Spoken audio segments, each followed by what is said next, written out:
Hey guys, welcome back. I hope you're having an amazing day. Let's get right into the stories. The first one is an entitled People story. When my wife and I bought our first house together in the suburbs, we were thrilled. It was a quaint little two-story home with a big backyard, perfect for raising a family.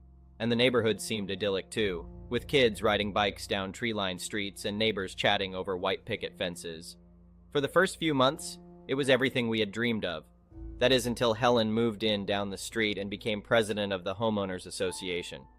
The day after Helen was elected, fancy new signs went up all over declaring our sleepy community an Homeowners Association neighborhood. Helen wasted no time imposing her authority. Suddenly there were meetings to attend, fees to pay, and pages upon pages of new rules. Don't get me wrong, we were happy to do our part for the community, but Helen took things to the extreme. We first got a glimpse of her irrational zeal a few weeks later. My wife and I were redoing our stone driveway, which wraps around the side of the house, when Helen came marching over. Without even a hello, she announced, "This is going to be the new Maple Road entrance." I chuckled uncertainly, assuming she must be joking. "Sorry, what? This is our private driveway." Helen pursed her lips, looking impatient. "Yes, I'm aware of that, but we need another access road into the neighborhood, and your driveway is the perfect location." I stared at her, dumbfounded. Was this woman serious? "With all due respect," I replied, struggling to stay calm. "This is my property. I'm not turning my driveway into a public street." Helen's nostrils flared angrily. "As Homeowners Association president, I am authorized to make changes for the good of the whole community. You will comply." My wife tried to diffuse the tension. "I'm sure we can find a solution that works for everyone." But Helen cut her off. "This matter is not up for discussion. I expect construction on Maple Road to begin immediately."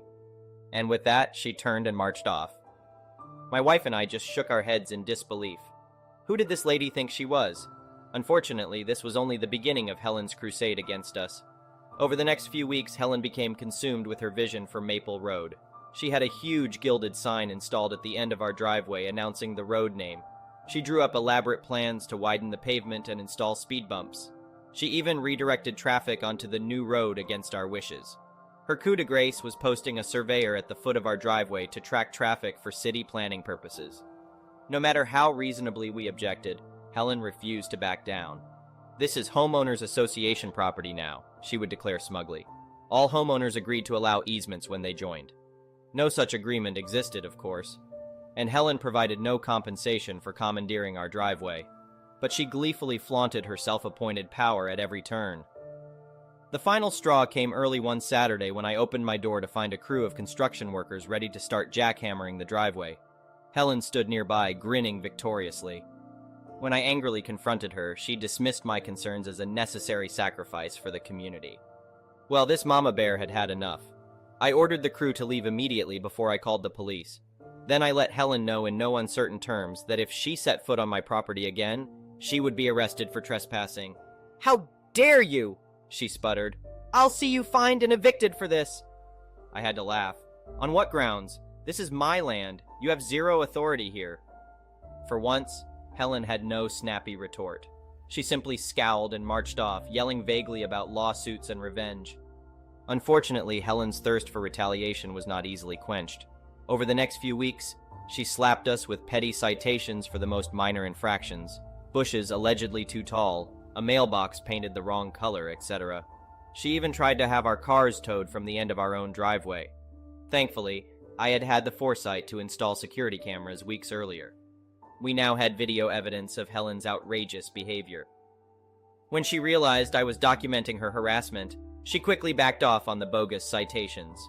However, Helen then tried a new tactic, lobbying neighbors to shun us socially for being selfish, rule-breaking rogues. Fortunately, once people heard our side of things, they were largely sympathetic. Helen's own power-hungry actions had turned many against her iron-fisted leadership. After 2 months of this nonsense, I'd had it. I consulted a lawyer who helped me take legal action against Helen for encroaching on our property rights and overstepping her authority as Homeowners Association president. When Helen was served papers announcing our lawsuit against her, she went ballistic. She singled us out at meetings, ranting about our rebellion and insisting all homeowners help fund her legal defense. Of course, most people had tired of her antics by then. They refused to be bullied into bankrolling Helen's personal vendetta against us. Despite her best attempts to rally the community against us, the facts were hard to dispute. During the court case, we provided ample evidence that Helen had repeatedly and unlawfully tried to commandeer our driveway as public homeowners association property. Her only defense was that her actions were in the neighborhood's best interests, but she had not one document to back up this claim. In the end, the judge admonished Helen harshly for abusing her powers and neglecting due process. Not only were we awarded financial restitution, but Helen was forced to resign as homeowners association president immediately. She was also barred from running for a leadership position again. As Helen stormed out of the courtroom, escorted by a bailiff, the neighborhood erupted into cheers and applause. Justice had been served at last. In the months since the trial ended, the community has become a much happier place. Freed from Helen's tyrannical rule, people are relaxed and friendly again. As for my wife and me, we are thankful to have our driveway back with no more delusions of public grandeur. The only remnants of Helen's reign are the maple ard signs, which have become something of a neighborhood inside joke. We even sold t-shirts as a fundraiser with the slogan, "Maple ard is my private driveway." While Helen did end up moving away in disgrace, her legacy remains a cautionary tale. Power corrupts, and even neighborhood leaders need checks and balances. But if we stand up to bullies and defend our rights, sometimes the little guy really can prevail over the petty despots of suburbia. As for my family, we now happily wave to neighbors instead of homeowners association presidents as we back out of our driveway onto the open road. The next one is a pro-revenge story. I spent 2 years working for a particular boss who I'll call Dan. Dan was, and almost certainly still is, the most unacceptable human being I've ever had the displeasure of encountering. He was a compulsive liar, a narcissist, short-tempered, unethical, unreasonable, unintelligent, and abusive. I once witnessed him spend half an hour shouting at a salesman for wearing shoes that Dan didn't approve of. Not inappropriate shoes, mind you, but just ones that Dan didn't like. The salesman in question could have gone home and changed his shoes in the time that Dan spent cursing him out and belittling him. He also sold a client second-hand computer, claiming they were new and priced as new ones. This man not only assaulted me, but verbally and emotionally abused me for the better part of 2 years, and did everything in his power to keep me under his thumb. He constantly micromanaged me, to the point of just dictating to me what I should write in an email to a client. If it wasn't done exactly his way, it wasn't correct. I had to argue with him just to get a goddamn sick day, even though I'm legally entitled to it. I was woefully underpaid and on call 24/7. This made it difficult for me to find other employment and is one of the reasons I stayed as long as I did. He made my life absolutely miserable, and I developed a bit of a drinking problem as a result. I recently watched a presentation on domestic violence, and his behavior is a textbook case of what DV abusers do. I could go on and on about the things that this man did to be the biggest a hole he could be, but this is pro-revenge, not bad bosses, so I'll get to the story. One day Dan and I had a disagreement about something. I was right, and I had the emails to prove it, and I was frankly fed up with his bullshit. I told him I wouldn't be going to work because I was taking a sick day. He proceeded to shove me down to the ground. He's a big guy, probably one of the reasons he's gotten away with being the human garbage he is for so long, and starts trying to strangle me. I was able to fend him off and escape, and after I did, I filed a police report. There were no witnesses, so that was going to go nowhere. He actually had one of his other subordinates make a claim that the alleged assault didn't happen. Said subordinate wasn't there at the time, so false report. I naturally told everyone I knew, and all his clients that contacted me afterward. I was their primary IT support, so quite a few of them had my personal number, that I had filed a police report against him for assault. I specifically said it that way because unlike simply claiming that he assaulted me, telling people I filed a report was unarguably true and not slanderous. A lot of his clients were already not happy with the services he provided, internet and PBX, so that certainly turned a lot of them off of renewing their contracts. A very close family friend of mine, Carol, was naturally one of the first to hear about the assault. I left the country about a month later in search of better opportunities, but my friend remained, and became the chairman of the board of trustees for the body corporate of the neighborhood where Dan lived. A body corporate is basically like an homeowners association, but with different laws governing them. She set her sights on making his life hell. Dan had a broken down car that had been broken down for over a year at that point. He never had the money to fix it, because he's a crappy businessman who never seemed to realize that his business model had really tiny profit margins, and the rules of the neighborhood were changed to force broken down cars to be towed away. If the owner didn't tow it, the body corporate would, and charge the owner. And fine them. So Dan was fined a few times, not small amounts either, and when he was fined, he did what he always does when things don't go his way, throw a ducking tantrum while having no leg to stand on. The tantrum in this case was several expletive-filled emails to the body corporate, which is just such a great way to endear yourself to someone who already hates you, which got him fined again for breaking the conduct code. This, combined with the loss of revenue for his business, has led to him not having any substantial income for over half a year now. He has no car, nor the money to buy one. Several of his big clients are definitely not going to renew contracts with him, and he appears to no longer have any staff in his employ. Nobody's seen anyone coming to his house in months now, and the body corporate is pressuring his landlord to evict him. He's well and truly ducked. I'm living happily in another country now, and got an awesome job that pays 20 times what working for him did. Yes, really, 20 times more money. That's how little I made under him. The next one is a petty revenge story. This occurred at a large chain sporting goods store on Black Friday. Before the sale began, shoppers had been lining up in front of tables covered with cloth in order to get the doorbuster items underneath. The bell sounds and the cloth is lifted. I'm quickly, yet respectfully, rifling through a table of highly discounted yoga pants in various colors when I get shoved pretty aggressively from behind. I ignore it and continue what I'm doing. Another shove, this time a screechy voice calls out, "Make some room or move your ass." Now keep in mind, the table is very large, so it's not like I was Homeowners Association Ding Prime Real Estate all for myself. Karen just wanted in and didn't care who she had to run over to get it. Rather than make a scene, I wedged against another shopper, allowing her some room to slide closer. I had the last pair of size medium black pants on the table draped over my arm, looking through sizes of another color when I felt the pants gets pulled off my arm. I looked up, and of course it's Karen, so I said, "Hey, those are mine," and grab onto them, to which she replies with an obnoxious smirk, "Not until you pay for them," and started pulling them, trying to get them out of my hands. At this point, I know it's only going to go downhill, so rather than be on the 6 o'clock news for fighting on Black Friday, I cut my losses and decided to leave the table. My husband, who had been watching from a spot about 20 feet away, was half laughing as he saw me retreat empty-handed and defeated. "Cheer up," he said, and pushed a shopping cart toward me filled nearly to the top. "Here you go." Wouldn't you know, my amazing husband had commandeered the pushy woman's cart while she was busy digging through yoga pants.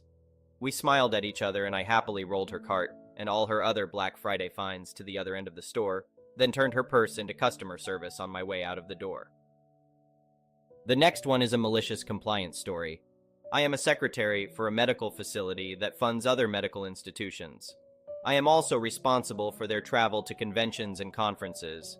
The is a very large, very highly attended conference held each year in which our medical professional staff are invited as presenters. One such Karen-esque presenter just has to be incredibly difficult, as she feels she is above us dregs and never lets us forget it. As a presenter, they are given certain hotels that are reserved for them at a reduced rate. However, most are nowhere near the convention site, and they end up paying a crap load of money to cabs. No Uber at the time. I set up the travel for at least 10 folk when I realized that by a loophole I can book them into the hotel where the conference is held. So I do that instead of allowing the coordinators to book them in heaven know where at the last minute, which they are prone to do. Karen come up to me and demands that I only book her into the hotels listed BT the conference coordinators, and if I don't, she will have me written up. So that's what I did. The day before they all leave for the conference, which was clean across the country on the West Coast, Karen found out she was not only the only one not booked in the conference hotel, but she was 9 miles away near the airport, and no, there were no more rooms available at Conf Hotel. She was hopping mad and stormed to my desk, screaming about my putting her in a faraway 2-star hotel. I looked at her and calmly stated that she was in one of the 3 hotels the Conf coordinators reserved for her, and she distinctly instructed me to only select those hotels and nothing else. She ended up spending more than $70 in cab fare to and from the hotel to the venue, while everyone else only had to go downstairs from their hotel rooms. She almost missed giving her presentation because she was late. After that, when I booked everyone for a trip, Karen no longer demanded I give her special treatment, and lets me use my judgment when booking hotels. The next one is an entitled people story.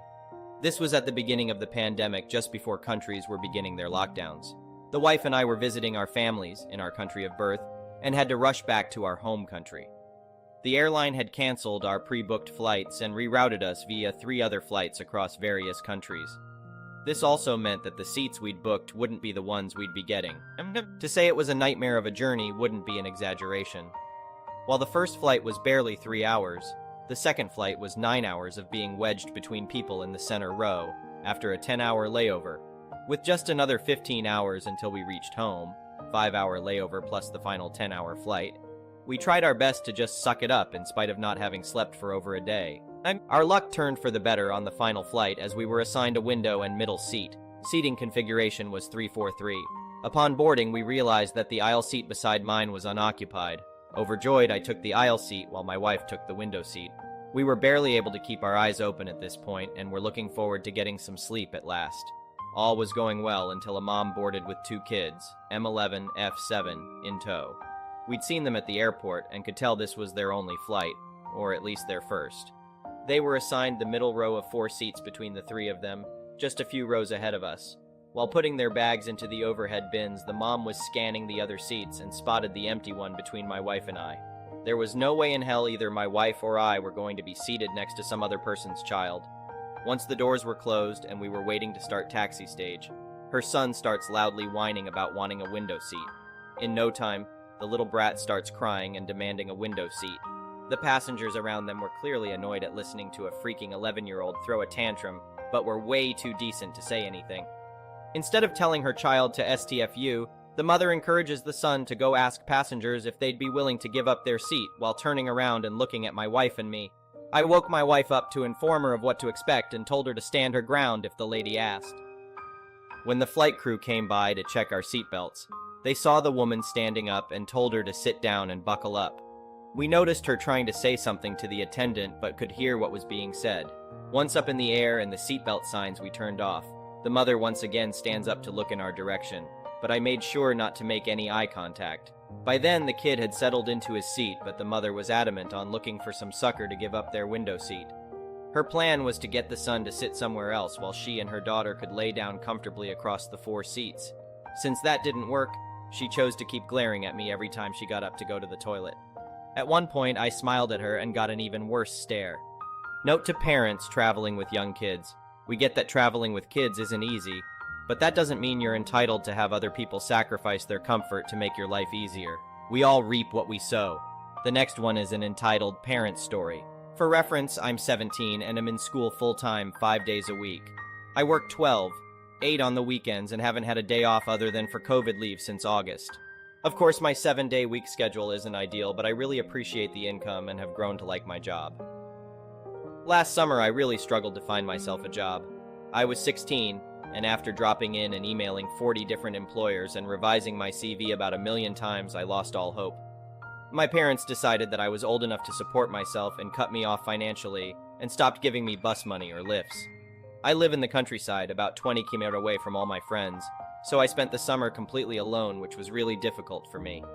All of my employed friends had gotten their jobs through their parents or friends of their parents, but my parents still made no effort to put in a personal word on my behalf to any employers they were on friendly terms with. Anyways, August rolled around and I finally got a job at a McDonald's about a half-hour drive from me after 4 months in isolation.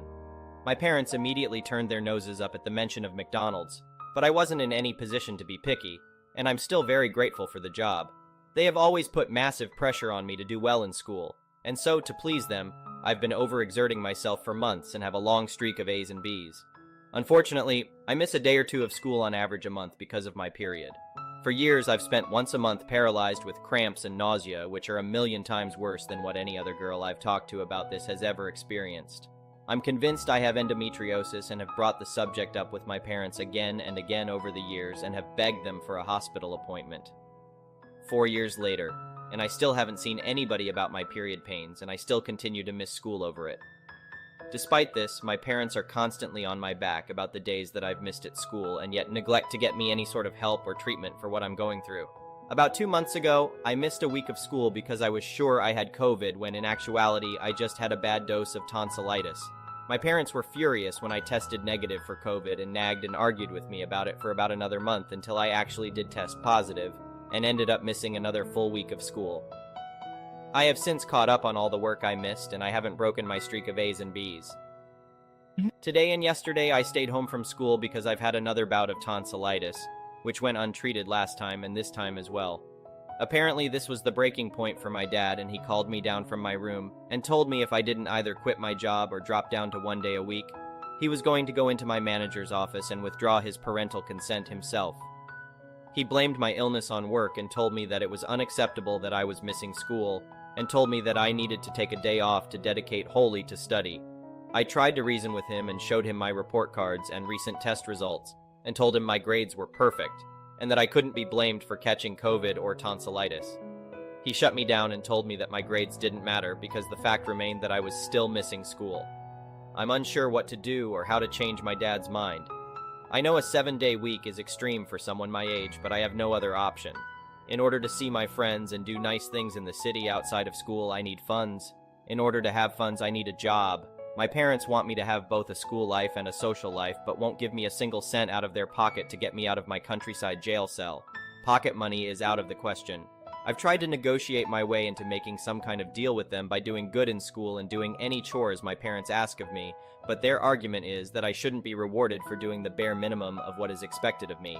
Now that I have my own job, I'm financially independent and can no longer be guilt-tripped by them about money or by my laziness.